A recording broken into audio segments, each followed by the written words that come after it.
You manage an Active Directory forest, contoso.com, synchronized with an Azure AD tenant via Azure AD Connect.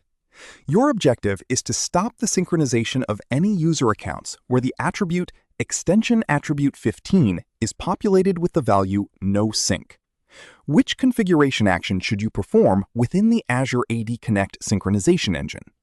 Option A, create an inbound synchronization rule for the Windows Azure Active Directory connector.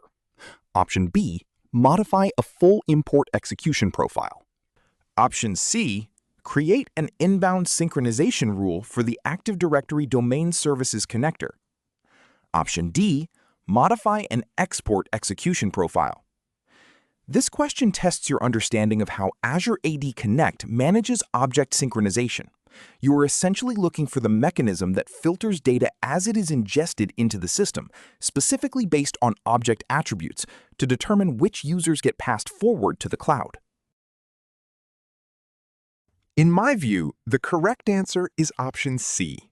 Creating an inbound synchronization rule for the Active Directory Domain Services connector is the primary way to filter objects before they reach the metaverse. By setting up a scope filter within this rule that targets the extension attribute 15 value of NoSync, you effectively tell the system to ignore those specific accounts during the sync process. Option A is incorrect because the Windows Azure AD connector handles outbound data, not the initial filtering of on-premises sources. As for options B and D, execution profiles are meant for managing the schedule and type of synchronization tasks, such as imports or exports, rather than defining the specific filtering logic for individual attributes.